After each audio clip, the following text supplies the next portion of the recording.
బంగ్లాదేశ్ రాజకీయాల్లో కీలక పరిణామం చోటు చేసుకుంది. మాజీ ప్రధాని షేక్ హసీనా పార్టీపై నిషేధం విధించింది అక్కడి ప్రభుత్వం. అవామీ లీగ్ను బ్యాన్ చేస్తూ బంగ్లా ప్రభుత్వం కీలక నిర్ణయం తీసుకుంది. వచ్చే ఏడాది ఫిబ్రవరిలో అక్కడ ఎన్నికలు జరగనున్నాయి.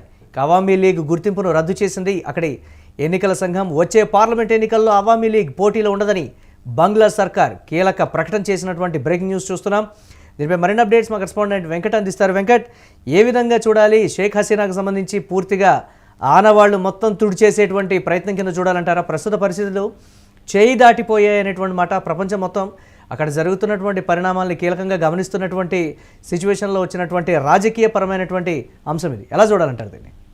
ఎస్ మురళి, గత కొంతకాలంగా కూడా బంగ్లాదేశ్ రాజకీయాలు అనేవి కొంత అంటే ప్రభుత్వంలో కానీ రాజకీయాల్లో కానీ కొంత వివాదాలు అయితే నడుస్తున్నాయి. ముఖ్యంగా ఎవరైతే మాజీ ప్రధాని ఉన్నారో అవామీ లీగ్ కు సంబంధించి అధినేత్రిగా ఉన్నటువంటి షేక్ హసీనా కొంత వివాదాలకు కేంద్ర బిందువుగా మారుతున్నారు. గత ఏడాది జరిగినటువంటి నిరసనల సమయంలో ఆమె వ్యవహరించినటువంటి తీరు కానీ, అదేవిధంగా అప్పట్లో దాదాపు అంటే విద్యార్థులను కాల్చి చంపడం, యువకులను కాల్చి చంపడం ఇవన్నీ కూడా తీవ్ర విమర్శలకు దారితీసాయి. దీంతో ఇక అక్కడ ప్రభుత్వాన్ని కూడా అటు ఆర్మీ అదుపులోకి తీసుకురావడం, ఆర్మీ తర్వాత మహమ్మద్ యూనస్ నేతృత్వంలో ప్రభుత్వం కూడా ఏర్పాటు కావడం, ఇవన్నీ తాత్కాలిక ప్రభుత్వం ఏర్పాటు కావడం ఇవన్నీ కూడా మనం చూస్తూ వచ్చాం. అయితే ఇప్పుడు ఇక బంగ్లాదేశ్ లో కొంత ఇటు భారత వ్యతిరేక ఉద్యమం కూడా తీవ్ర స్థాయిలోనే జరుగుతోంది. ముఖ్యంగా ఈ షేక్ హసీనాను అంటే మరణశిక్ష విధించినటువంటి షేక్ హసీనాను భారత్ దాచిపెట్టింది, ఈశాన్య రాష్ట్రాల్లో భారత్ క్షేమంగా ఉంచింది అనేది ప్రధానంగా ఉన్నటువంటి ఆరోపణ. అక్కడ ఈ నేపథ్యంలోనే కొంత కక్ష సాధింపుగా వ్యవహరిస్తూ వస్తున్నారు. ఇక ఇటువంటి పరిణామాల నేపథ్యంలో తాజాగా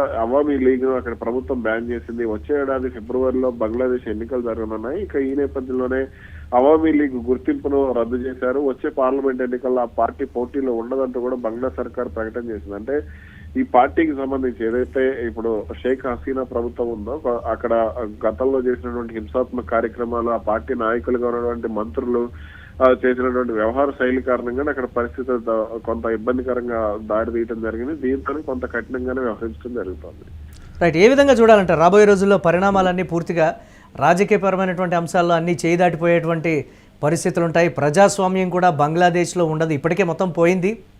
సో ఈ ప్రకటనతో ఆ కొంచెం కూడా నమ్మకం సన్నగిల్లింది అనేటువంటి కొన్ని విమర్శలు అయితే వస్తున్నాయి కదా, దీని ఎలా చూడాలి? ఇప్పుడు చైనా లాగా లేదంటే రష్యా లాగానే పరిస్థితులు, నార్త్ కొరియా లాగా బంగ్లాదేశ్ లో పరిస్థితులు దారితీసే అవకాశాలు అయితే స్పష్టంగా కనబడుతున్నాయి. ఎందుకంటే అక్కడ ఒక రకంగా చెప్పాలంటే ప్రజాస్వామ్య ప్రభుత్వాలే అని చెప్తున్నప్పటికీ కూడా కొంత నియంత విధానం అనేది అక్కడ ఈ దేశాల్లో కనపడుతుంది. ఇప్పుడు ఇది బంగ్లాదేశ్ లో కూడా కనపడే సంకేతాలే కనపడుతున్నాయి. ఎందుకు అనంటే సాధారణంగా రాజకీయ పార్టీలకు సంబంధించి గుర్తింపు రద్దు చేయడం అనేది కొంత సరైన చర్య కాదు. ఎందుకు అనంటే వాళ్ళకి సంబంధించి ఇప్పుడు మనం ఫర్ ఎగ్జాంపుల్ గతంలో ఇందిరాగాంధీ హయాంలో చూసుకుంటే ఇందిరాగాంధీ ఎమర్జెన్సీ విధించినప్పటికీ కూడా కాంగ్రెస్ పార్టీ మీద అప్పట్లో నిషేధం అనేది విధించలేదు. ఆ కాంగ్రెస్ పార్టీ అంతర్గత సమస్యలతో ఇబ్బంది పడినటువంటి పరిస్థితులు మనం చూసాం. అయితే ఇప్పుడు ఉన్నటువంటి పరిస్థితుల్లో ఇటువంటి చర్యలు అనేవి కరెక్ట్ కాదు. ప్రజల్లోకి వెళ్లే సమయంలో ఆ పార్టీకి ఎంత మద్దతు ఉంది, లేదంటే వీళ్ళకి ఎంత మద్దతు ఉంది అనేది ప్రభుత్వం కొంత ఆలోచించుకోవాలి. అయితే ఈ మహమ్మద్ యూనస్ అనే వ్యక్తి కొంత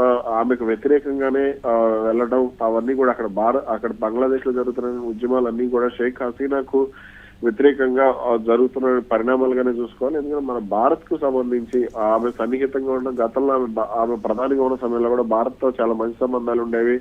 ప్రధాని నరేంద్ర మోడీ కూడా ఆమెను సోదరిగా భావించేవారు. ఇవన్నీ కూడా కొంత పదే పర్యటనలు చేయటం, అక్కడ బంగ్లాదేశ్ కు సంబంధించి బంగబంధు విగ్రహావిష్కరణ కార్యక్రమాల్లో ప్రధానమంత్రి పాల్గొనడం, మనం ఇవన్నీ కూడా చాలా సన్నిహితంగా బంగ్లాదేశ్ పాకిస్తాన్ తో ఇబ్బంది ఉన్నప్పటికీ కూడా వాళ్లకు గతంలో కూడా భారత్ నుంచి పూర్తి స్థాయిలో సహాయ సహకారాలు అందాయి. తూర్పు పాకిస్తాన్ కు ఉన్నటువంటి బంగ్లాదేశ్ స్వతంత్ర దేశంగా ఏర్పాటు కావటం ఇవన్నీ కూడా వాటిల్లో భారత్ అనేది చాలా కీలక పాత్ర పోషించినటువంటి పరిస్థితి ఉంది.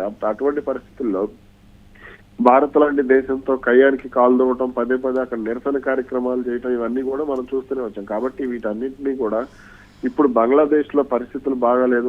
దానికి తోడు భారత్ లాంటి దేశం మీద, ఎందుకంటే ఎటువంటి ఇబ్బంది వచ్చినప్పటికీ కూడా చైనాతోనో లేదంటే పాకిస్తాన్ తోనో లేదా మరో దేశంతోనో ఇబ్బంది వస్తే ఖచ్చితంగా భారత్ వంటి దేశం అండగా నిలబడుతుంది. అలాంటి దేశాన్ని దూరం చేసుకోవడం, పదే వివాదాస్పద వ్యాఖ్యలు చేయడం, అలాగే భారత్ కు సన్నిహితంగా ఉంటే అవామీ లీగ్ పార్టీని కూడా రద్దు చేయడం అనేది కొంత వాళ్ళ ప్రవృత్తి ఏంటి, వాళ్ళ ఆలోచన విధానం ఏంటి అనేది బయటపెట్టింది. Right, thanks for updates Venkat. ఇక ప్రపంచం యావత్తు కూడా నిశ్చితంగా బంగ్లాదేశ్లో జరుగుతున్నటువంటి పరిణామాలను అయితే గమనిస్తూ ఉన్నటువంటి పరిస్థితి ఉంది. ఇక బంగ్లాదేశ్లో జరుగుతున్నటువంటి పరిస్థితులు కావచ్చు, అశాంతి నెలకొన్నటువంటి వాతావరణం కావచ్చు, ఇతరత్ర అన్నిటితో పాటు రాజకీయాల్లో కూడా కీలకమైనటువంటి పరిణామం బంగ్లాదేశ్లో చోటు చేసుకుంది. మాజీ ప్రధాని షేక్ హసీనా పార్టీపై నిషేధం విధిస్తూ అక్కడి ప్రభుత్వం అయితే నిర్ణయం తీసుకుంది. అవామీ లీగ్ను బ్యాన్ చేసింది బంగ్లాదేశ్ ప్రభుత్వం. వచ్చే ఏడాది ఫిబ్రవరిలో అక్కడ ఎన్నికలు జరిగేటువంటి పరిస్థితి ఉంది. అవామీ లీగ్ గుర్తింపును రద్దు చేస్తూ ఎన్నికల సంఘం నిర్ణయం తీసుకుంది. వచ్చే పార్లమెంట్ ఎన్నికల్లో అవామీ లీగ్ పోటీలో ఉండదని బంగ్లాదేశ్ చేసినటువంటి సంచలనమైన ప్రకటన ఒకంత దీనికి సంబంధించి కలకలరేపుతున్నటువంటి పరిస్థితి ఉంది. రాజకీయంగా ఎటువంటి పరిణామాలు ఉంటాయో అని కూడా ప్రపంచం యావత్తు గమనిస్తున్నటువంటి బ్రేకింగ్ న్యూస్ చూస్తున్నాం.